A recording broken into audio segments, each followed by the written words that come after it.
السلام علیکم سر۔ وعلیکم السلام۔ شاہ جی کیسے ہیں؟ مالک کا بے انتہا کرم ہے، کروڑ کروڑ شکر ہے سر، الحمدللہ۔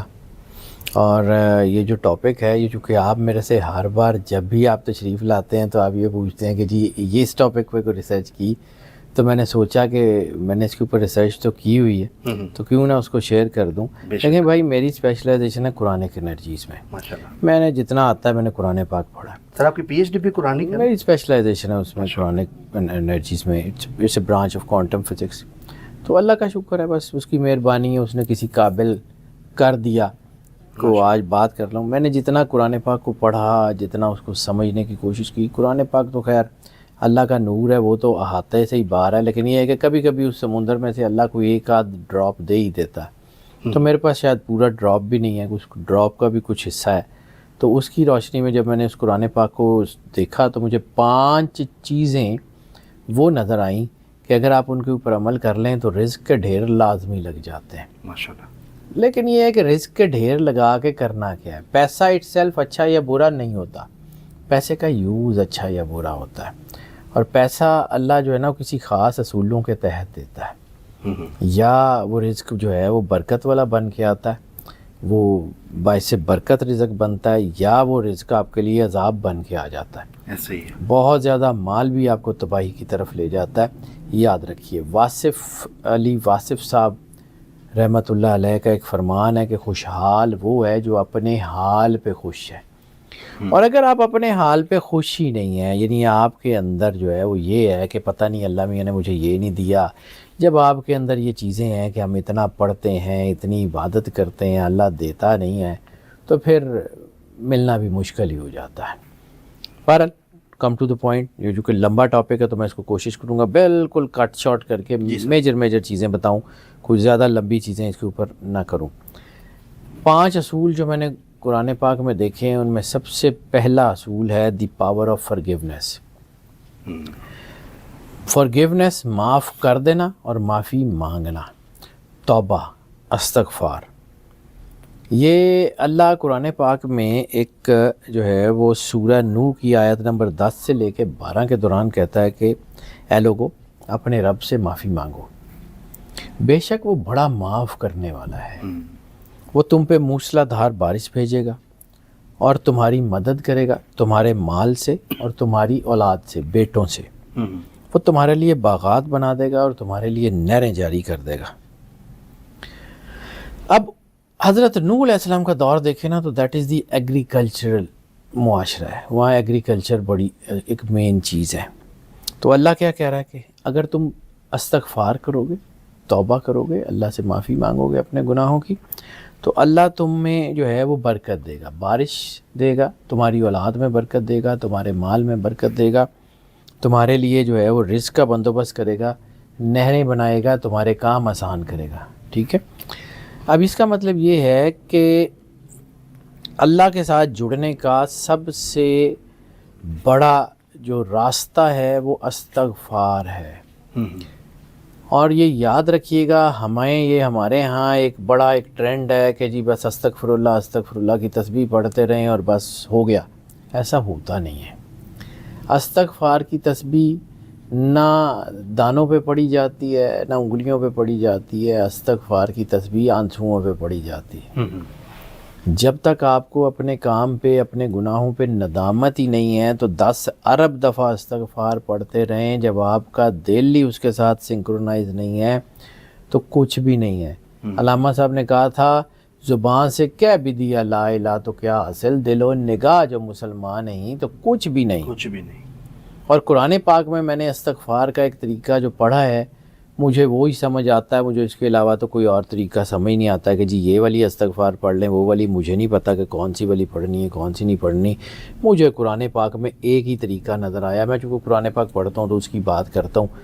قرآن پاک میں اللہ کہتا ہے کہ یا رسول اللہ، یہ اگر جو ہے وہ اپنے ہاتھوں سے اپنے اوپر ظلم کر بیٹھیں، یا رسول اللہ اگر یہ اپنے آپ پہ ظلم کر بیٹھیں اپنے ہاتھوں سے اور اپنے گناہوں پہ نادم ہو کے آپ کی بارگاہ میں پیش ہو جائیں تو اللہ کے رسول کو چاہیے کہ ان کو معاف کر دے، یہ اللہ کو تو معاف کرنے والا اور مہربان ہی پائیں گے۔ یعنی توبہ کا دروازہ سرور انبیاء صلی اللہ علیہ وآلہ وسلم ہے. استغفار کا جو ہے وہ دروازہ سرور انبیاء ہے. استغفار جو ہے یہ کوئی ایسی تسبیح نہیں ہے کہ جس کو آپ جو ہے دکھاوے کے طور پہ وہ بڑی خوبصورت سے منکوں کے اوپر پڑھتے رہیں یا انگلیوں پہ پڑھتے رہیں یا لوگوں کو یہ دکھاتے رہیں کہ جی میں کڈا نیک ہاں. استغفار کی تسبیح احساس کا نام ہے. استغفار کی تسبیح ندامت کا نام ہے. اور اگر آپ جو ہے وہ سچے دل سے اللہ کی بارگاہ میں پیش ہو جائیں تو پھر آپ کو ضرورت ہی نہیں ہے کہ آپ جو ہے وہ کہیں تسبیحوں کے اوپر جو ہے وہ کھوئیں. وہ جیسے سخی سلطان بہو کا فرمان ہے کہ تسبیح پھری تے دل نہ پھریا کی لینا تسبیح پڑھ کے ہو. تو یہ اگر آپ کے دل میں ندامت نہیں ہے, آپ کے دل میں یہ احساس نہیں ہے, تو کوئی توبہ اور استغفار نہیں ہے. اور اگر آپ استغفار کریں تو پھر آپ کا رزق کا دروازہ لازمی کھلتا ہے, کیونکہ قرآن پاک میں اللہ نے یہ کہا. دوسرا اصول جو ہے وہ مجھے نظر آیا ہے کہ امپورٹنس آف چیریٹی اور partnership with God, partnership with Allah. Importance of charity کیا ہے کہ اللہ کے راستے میں دیں گے تو آپ کو واپس آئے گا. اس کی وجہ یہ ہے کہ اللہ کسی کا احسان رکھنا پسند نہیں کرتا. اس کے راستے میں 1 روپیہ دیں گے وہ 10 کر کے واپس کرے گا, 70 آخرت میں بھی دے دے گا. تو اس کے راستے میں دینا شروع کریں. لیکن ایک بات, بعض اوقات کسی غریب آدمی کی ایک روٹی کسی امیر آدمی کے 10 لاکھ روپے سے بھی بہت قیمتی ہو جاتی ہے. اس کی وجہ یہ ہے, اس کو سمجھیے, یہ پرپورشن کو سمجھیے کہ اگر ایک بندہ ہے اس کے پاس اس کی کل کائنات ہی 2 روٹیاں ہیں اور اس روٹی میں سے اس نے 1 روٹی, 2 روٹیاں اس کے پاس ہیں, اس نے 1 روٹی اللہ کے راستے میں دے دی, تو جو کچھ اس کے پاس تھا اس کا 50% اس نے اللہ کے راستے میں دے دیا. اور ایک آدمی جس کے پاس 1 ارب روپیہ ہے, 1 ارب میں سے اس نے 1 لاکھ روپیہ دے دیا, تو اس نے کتنا 0.01% اللہ کے راستے میں دیا. تو کس نے اللہ کے راستے میں زیادہ دیا, یہ میٹر کرتا ہے احساس. یہ نہیں ہوتا کہ جی آپ جو ہے وہ بانٹتے جائیں اور لوگوں کی فوٹویں کھینچتے جائیں, لوگوں کی دل آزاری کرتے جائیں. ایک تو آپ چیریٹی کر رہے ہوں, دوسروں کو ذلیل کر رہے ہوں, ان کی عزت نفس مجروح کر رہے ہوں, تو کوئی چیریٹی نہیں ہے. میں آپ سے بار بار کہتا ہوں کہ میرے دادا جی نے مجھے کچھ چیزیں, میرا بچپن ان کے ساتھ گزرا تو مجھے وہ سکھایا کرتے تھے. تو وہ کہا کرتے تھے کہ پتر, پنجابی ہم چونکہ گھر بولتے ہیں, تو مجھے کہتے تھے کہ پتر اللہ دے رستے چوڑنا دیں جنہ تینوں بھول جائے. تو جنوں اللہ دے راستے تو دین تو بعد یاد آ جاوے نا کہ میں فلانے بندے نو اینا دیتا سی, تے سمجھی نیکی گئی. ٹھیک ہے, اگر آپ کو یہ یاد رہے گا نا کہ میں نے فلانے کی یہ مدد کی تھی, تو بھائی کچھ نہیں کیا آپ نے, بھول جائیں. یہ یاد رکھیے گا. یہ جو ہے نا آپ سمجھیں کہ ایک دانے میں پورا جنگل بند ہوتا ہے. اور ایک جیسے قرآن پاک میں ایک اور آیت ہے کہ ان لوگوں کی, یہ سورہ بقرہ کی آیت نمبر 261, میں نے کچھ آیتیں لکھی ہوئی ہیں اس لیے میں اس کو, سورہ بقرہ کی آیت نمبر 261, کہ ان لوگوں کی مثال ایسی ہے جو اپنے مال کو اللہ کی راہ میں خرچ کرتے ہیں. وہ اس طرح کہ انہوں نے ایک دانہ لگایا اور ہر دانے نے 7 بالیاں اگائیں اور ہر بالی نے 100 دانے پیدا کیے. ٹھیک ہے, اور اللہ اس سے بھی زیادہ بڑھائے تو وہ چاہے تو بڑھا دے. اللہ وسعت والا اور علم رکھنے والا. یعنی ایک دانہ آپ نے لگایا, اس سے 7 بالیاں بنی, یعنی ایک کا 700 کا تو وعدہ قرآن میں ہے. ایک کا 700 کر کے دینے کا وعدہ تو خود قرآن میں ہے. یہ سورہ بقرہ میں, اللہ کے راستے میں دیں تو صحیح. پھر ایک سورہ حدید کی آیت ہے, وہ اقرض اللہ قرضا حسنا والی آیت, کہ تم میں سے کون ہے جو اللہ کو قرض حسنا دے تاکہ اللہ اس کو کئی گنا بڑھا کے تمہیں واپس کر دے. تو یہ یاد رکھیے گا کہ یہ جو اللہ کے راستے میں دینا ہے نا, یہ بہت بڑی طاقت ہے. اب میں اس میں جو ہے وہ کچھ مثالیں بھی دینا چاہتا ہوں, لیکن یہ چونکہ میں نے اس کو سم اپ کرنا ہے تو وہ ساری مثالوں کو چھوڑ دیتا ہوں. خود ہی دیکھ لیجئے گا کہ موسیٰ علیہ السلام کے دور میں وہ ایک شخص کو اس نے کہا تھا نا کہ مجھے ساری زندگی کا جو ہے وہ رزق دے دے. تو وہ ساری زندگی کا رزق جو ہے اس کو ایک دن میں مل گیا. اور موسیٰ علیہ السلام نے کہا کہ تجھے آج ہی رزق مل گیا تو کل کیا کرے گا؟ اس نے کہا اللہ کی مرضی. تو 1 سال کے بعد موسیٰ علیہ السلام جب وہاں سے گزرے تو وہاں ایک بہت بڑا محل تھا اور وہاں ایک جو ہے وہ ایک لنگر خانہ بنا ہوا تھا, وہاں کنویں کھودے ہوئے تھے, لوگوں کی مدد ہو رہی تھی, وہ خود بھی انجوائے کر رہا تھا.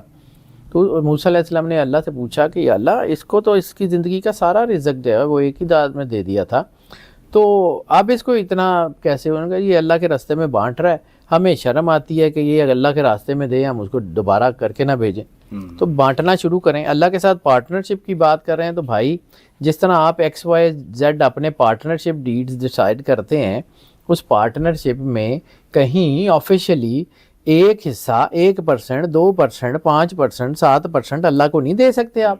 دینا چاہیے۔ اگر آپ اپنے کاروبار میں اللہ کو پارٹنر کر لیتے ہیں 1% ہی صحیح، تو اگر آپ 1% میں اللہ کو پارٹنر رکھتے ہیں، 99 آپ کا، ایک اللہ کا، ایک اللہ تو اللہ اس ایک کو اتنا بڑا کر دے گا کہ وہ کئی گھروں کے لیے سفیشینٹ ہو جائے گا۔ تو جب ایک اتنا بڑا ہو جائے گا تو 99 بڑا نہیں ہوگا؟ بے شک ہوگا۔ کبھی سوچ کے اس طرف دیکھیں نا۔ تیسرا، یہ بڑا اہم پوائنٹ ہے، یہ لوگوں کو سمجھ نہیں آتا۔ تیسرا یہ ہے کہ آپ کو پتہ ہونا چاہیے کہ آپ نے کب رزق کمانا ہے اور کب کمانا چھوڑ دینا ہے۔ اچھا، to know when to pursue and leave. جب آپ کو یہ پتہ لگ جائے گا کہ آپ نے رزق کمانا کب ہے اور رزق کمانا چھوڑنا کب ہے، اللہ برکت ڈال دے گا۔ صحیح۔ یہ بڑا اہم پوائنٹ ہے، سمجھیے گا اس کو۔ یہ میں نے قرآن پاک میں سورہ جمعہ میں کہ اے یا ایھا الذین آمنوا، اے ایمان والو، جب جمعے کے دن نماز کے لیے اذان دی جائے تو اللہ کی طرف جو ہے وہ لپکو، اللہ کے ذکر کی طرف لپکو۔ وذروا البیع، خرید و فروخت، کاروبار چھوڑ دو۔ یہ قرآن پاک کہہ رہا ہے، وذروا البیع، چھوڑ دو، اور اگر تم سمجھو تو یہ تمہارے لیے بہتر ہے۔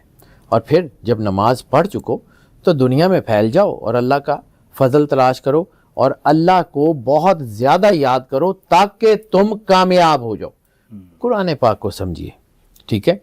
یہ اللہ کے ساتھ جڑنا، اور جب اللہ کی طرف سے حکم ہو گیا کہ بس اب آپ نماز کی طرف آؤ، تو عبادت کے لیے اپنے کاروبار میں سے وقت نکالنا برکت ہے۔ بے شک۔ یہ یاد رکھیے، میں کہانیاں نہیں سنا رہا ہوں، میری زندگی ساری کی ساری اسی ایک ٹاپک کے اوپر لگ گئی ہے۔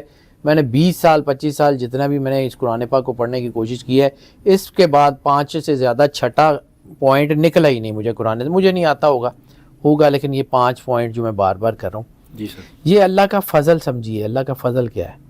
رسالت مآب سرور انبیاء صلی اللہ علیہ وآلہ وسلم کا فرمان ہے، اگر تمہیں اس بات کا یقین ہو جائے کہ اللہ تمہارے ساتھ ہے تو پھر اس بات سے بے خبر ہو جاؤ کہ کون کون تمہارے مخالف ہے۔ مخالف ہے۔ پھر حالات مخالف ہیں، پھر چیزیں مخالف ہیں۔ اگر آپ کو اللہ کے اوپر یقین ہے تو پھر یہ جو ہے نا، یہ آپ کی چیزیں ہیں۔ چوتھا پوائنٹ یہی ہے، ٹرسٹ ان گاڈ اور توکل۔ توکل کریں اللہ کے اوپر، یقین کریں۔ آپ نے کام دیانتداری سے کر دیا ہے، آپ اللہ پہ چھوڑ دیں، آپ اس کے اوپر چھوڑ دیں۔ جیسا اللہ کے بارے میں آپ گمان کریں گے ویسا ہی ہوگا، کیونکہ اللہ کہتا ہے واللہ ذو الفضل العظیم، اللہ بڑے فضل والا اور عظمت والا ہے۔ تو وہ جو پچھلے پوائنٹ میں اللہ نے فضل کیا ہے، وہ فضل کیا ہے کہ اللہ نے جب آپ اللہ کے لیے سب کچھ چھوڑیں گے تو اللہ آپ کو دے گا، اور پھر جب اللہ کے اوپر آپ توکل کر کے آگے بڑھیں گے تو اللہ آپ کو نوازنا شروع کر دے گا۔ بے شک۔ یہ اللہ جو ہے نا، یہ بہت بڑی کمال کی محبت کا نام ہے، شدید ترین محبت کا نام اللہ ہے۔ میں نے یہ واقعہ جو ہے نا، یہ کئی دفعہ کئی پوڈ کاسٹ میں بھی سنوایا، کیونکہ یہ پوڈ کاسٹ کا ٹاپک ہے تو آپ کو میں نے ویسے ہی اس میں دے رہا ہوں۔ یہ واقعہ میں چھوٹا سا کر کے، بالکل چھوٹا سا کر کے بتاتا ہوں۔ توکل، یہ توکل جو ہے نا، یہ اللہ کے لیے اتنا بڑا راستہ کھولتا ہے کہ آپ کی سوچ ہے۔ موسیٰ علیہ السلام کے دور میں 2 بھائی ہیں، دونوں مچھیرے ہیں، ایک ہی ماں باپ کی اولاد ہے، سگے بہن بھائی ہیں، ایک ہی جگہ دونوں جال ڈالتے ہیں اور ایک ہی وقت میں ایک ہی جگہ جال ڈال کے مچھلیاں پکڑتے ہیں۔ ایک کا جال بالکل بھرا ہوا آتا ہے کہ ایک مچھلی کی بھی اس میں مزید گنجائش نہیں ہوتی، اور ایک کے جال میں 3 یا 4 سے زیادہ مچھلیاں نہیں پھنستی۔ وہ جس کا جال بھرا ہوا آتا ہے وہ کوئی اتنا زیادہ عبادت گزار بھی نہیں ہے، موسیٰ علیہ السلام پہ ایمان ضرور رکھتا ہے لیکن وہ کوئی بہت زیادہ ہر وقت عبادت کے لیے ادھر ادھر نہیں جاتا، وہ عام سا آدمی۔ اور دوسرا جو ہے وہ موسیٰ علیہ السلام کے ساتھ ہر وقت موسیٰ علیہ السلام کو کہتا ہے کہ جی میں نے اتنی عبادت کرتا ہوں، مجھے اللہ رزق نہیں دیتا۔ وہ میرا بھائی جو ہے اس کو اللہ اتنا دیتا ہے، مجھے دیتا نہیں ہے۔ وہ میرا بھائی جو ہے وہ ایک ہی جگہ ڈالتا ہے جال، اس کو اللہ اتنا دیتا ہے، مجھے دیتا نہیں ہے۔ میرا کیا قصور ہے، میں اتنی عبادت کرتا ہوں، میں آپ کے پاس آتا ہوں، وہ آپ کے پاس آتا نہیں ہے۔ وہ اس قسم کی کئی باتیں کرتا ہے۔ تو ایک دن موسیٰ علیہ السلام کو اس نے زچ کر دیا، اس نے کہا کہ موسیٰ علیہ السلام اب آپ کوہ طور پہ جائیں گے نا تو اللہ سے پوچھئے کہ یہ وجہ کیا ہے، اس کو اتنا رزق کیوں دیتا ہے، وہ عبادت گزار بھی نہیں ہے، اور مجھے اتنا کم رزق کیوں دیتا ہے، میں تو بڑی عبادت کرتا ہوں, میں تو آپ کے سگا بھی بڑا ہوں. تو موسیٰ علیہ السلام نے کہا اچھا میں اوپر جاتا ہوں تو اللہ سے پوچھتا ہوں. اوپر گئے کوہ طور پہ, تو اللہ سے پوچھا. اللہ نے کہا کہ موسیٰ اس کا جواب میں تمہیں ضرور دوں گا, لیکن اب تم نے ایک میرا کام کرنا ہے. دونوں بھائیوں کے پاس جاؤ, علیحدہ دونوں کے پاس جاؤ, اور انہوں نے کہا کہ جب میں کوہ طور سے نیچے آ رہا تھا تو میں نے دیکھا کہ سوئی کے نکے سے اونٹ گزر رہا ہے. یہ بائبل کی ورس بھی ہے کہ he who the God who can pass the camel through the needles hole. تو وہ موسیٰ علیہ السلام نے کہا جی اچھا اللہ آپ کا حکم ہے تو میں ضرور کرتا ہوں. نیچے آئے تو وہ آدمی جو عبادت گزار تھا جو موسیٰ علیہ السلام کے ساتھ ساتھ, وہ پہلے ہی کھڑا تھا. اس نے کہا آج اللہ نے جواب دینا ہے. موسیٰ علیہ السلام سے پوچھا موسیٰ اللہ نے کوئی جواب دیا؟ ان کا نہیں, اللہ نے کوئی جواب نہیں دیا. وہ چڑ گیا جیسے تھا کہ جی میں اتنی عبادت کرتا ہوں, اللہ مجھے پہلے تو رزق نہیں دیتا, اب میں جو ہے وہ پوچھنے آیا ہوں تو میرے سوال کا جواب بھی نہیں دے رہا, تو اتنی عبادت کرتا ہوں, اتنا آپ کے ساتھ ہوں, میرا رزق بھی نہیں بڑھا رہا, یہ نہیں, اس کی باتیں کرتا. موسیٰ علیہ السلام کو چونکہ حکم نہیں تھا اس کا جواب دینے کا, موسیٰ علیہ السلام خاموش رہے. وہ باتیں کرتا ہوا سٹ پٹا کے چلا گیا. موسیٰ علیہ السلام چل پڑے اس چھوٹے بھائی کے پاس, جو دوسرا بھائی تھا اس کے پاس. اس نے دور سے اللہ کے نبی کو آتے ہوئے دیکھا. وہ اس نے کہا کہ اللہ کا نبی میرے گھر. وہ دوڑتا ہوا آگے آیا, موسیٰ علیہ السلام کی تکریم کی, ہاتھ پاؤں چومے, جیسے بھی مطلب اس کی دور کی تکریم تھی وہ کی. انہوں نے کہا موسیٰ علیہ السلام آپ مجھے حکم کر دیتے, میں تو گناہ گار آدمی ہوں, میں تو عبادت گزار بھی نہیں ہوں, میں تو گناہ گار آدمی ہوں, آپ مجھے حکم کر دیتے میں آپ کے پاس خود آ جاتا, آپ نے کیوں تکلیف کی؟ اس نے کہا موسیٰ علیہ السلام نے اسے کہا کہ اللہ نے مجھے حکم دیا ہے کہ میں جو ہے وہ تمہارے پاس جاؤں. انہوں نے کہا اللہ نے حکم دیا ہے میرے جیسے گناہ گار کے گھر آنے کا؟ انہوں نے کہا موسیٰ علیہ السلام اگر اللہ نے حکم دیا نا تو پھر ایک میں آپ کی بات ساری سنتا ہوں, ایک بار میرے گھر تشریف لائیے اور کھانا پیش آپ کو میں کھلانا چاہتا ہوں, کھانا کھائیے. وہ موسیٰ علیہ السلام کو لایا, ان کے ہاتھ دھلائے, کھانا رکھا, موسیٰ علیہ السلام نے کھانا کھایا. تو پھر انہوں نے کہا کہ میں اب جو کوہ طور سے آ رہا تھا نا تو میں نے ایک چیز دیکھی کہ ایک سوئی کے نکے سے اونٹ گزرا ہے. تو سوئی کے نکے سے اونٹ گزرنے کا موسیٰ علیہ السلام نے کہنا تھا, تو وہ کہتا ہے مسکرا کے کہتا ہے کہ موسیٰ یہ تو کوئی بات ہی نہیں ہے, آپ اللہ کے سچے نبی ہیں, آپ نے اگر دیکھا ہے نا تو یقیناً حقیقت ہوگی, یہ یقیناً حقیقت ہوگی کیونکہ آپ اللہ کے سچے نبی ہیں, آپ نے دیکھا ہے. اور دوسرا کہ اللہ تو اتنا بڑا کار ساز ہے, وہ سوئی کے نکے سے پوری کائنات گزار دے, اونٹ تو بات ہی کوئی نہیں. تو جب یہ اس نے یہ جملے کہے نا تو ایک دم سے جو ہے وہ فرشتہ جبریل جو وہی لے کے آتا تھا وہ موسیٰ علیہ السلام کے پاس آیا. اسے کہا کہ موسیٰ اب پتہ لگا کہ اللہ اس کو رزق کم کیوں دیتا ہے اور اس کو رزق زیادہ کیوں دیتا ہے. اللہ کے اوپر توکل کر کے یہ جال ڈالتا ہے, یہ اللہ پہ یقین کر کے جال ڈالتا ہے. اللہ کو شرم آتی ہے اس کو واپس پہنچائے, وہ اپنی عبادت کا صلہ مانگتا ہے, جتنی عبادت کرتا ہے اللہ اس کو دے دیتا ہے, رکھتا اس کا بھی نہیں ہے. تو جس وقت آپ اللہ پہ توکل کر کے کوئی کام کرتے ہیں نا تو رزق آ جاتا ہے. آپ کیلکولیٹ کر کے کہ جی میں اتنی تسبیح پڑھوں گا تو یہ رزق آ جائے گا, یہ سورت پڑھوں گا تو یہ رزق آ جائے گا, تو نہیں آنا. عبادت کا صلہ اگر آپ مانیں گے تو وہ نہیں ملے گا. اگر آپ اللہ پہ توکل کر کے اپنا کام کریں گے تو یقیناً آپ کو مل جائے گا. اللہ مسبب الاسباب ہے, ٹھیک ہے, یہ اللہ پہ یقین کریں. پانچویں چیز جو ہے وہ be good to others, be good to others. جب آپ لوگوں کے ساتھ, انسانیت سب سے بڑا دین ہے, انسانیت سب سے بڑی طاقت ہے. انسانیت جو ہے اگر آپ کے اندر ہے تو پھر آپ, لیکن آپ جو ہے اگر آپ انسانیت ہوگی, لوگوں پہ ظلم نہیں کریں گے تو آپ کو رزق ملنا شروع ہو جائے گا, کیونکہ اللہ انسانیت کے. یہ سورہ قصص کی ایک آیت نمبر 77 ہے. اللہ کہتا ہے جو مال اللہ نے تجھے دیا ہے اس کے ذریعے آخرت کا گھر طلب کر, دنیا سے اپنا حصہ مت بھول لیکن دنیا سے اپنا حصہ مت بھول لیکن احسان کر جیسا اللہ نے تجھ پہ احسان کیا ہے. زمین میں فساد نہ کر, اور بے شک اللہ فساد کرنے والوں کو پسند نہیں کرتا. اگر آپ فساد نہیں کرتے, اگر آپ جو ہے وہ اپنی دولت کو لوگوں کے اوپر استعمال کرتے ہیں, لوگوں پہ ظلم نہیں کرتے, لوگوں کا مال جو ہے وہ ہڑپ کر کے امیر نہیں بننا چاہتے, تو قرآن پاک کا فیصلہ ہے کہ یہ پانچویں چیز ہے, آپ کے لیے رزق آئے گا ہی آئے گا.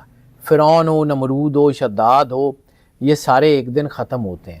اور زندگی میں یاد رکھیے گا جو میں نے جتنا سیکھا ہے اس کی روشنی میں, کہ اللہ دے کے بھی آزماتا ہے اور اللہ لے کے بھی آزماتا ہے. جن کو دے کے آزماتا ہے نا ان کے نام بڑے خطرناک ہیں, فرعون, شداد, یزید, قارون,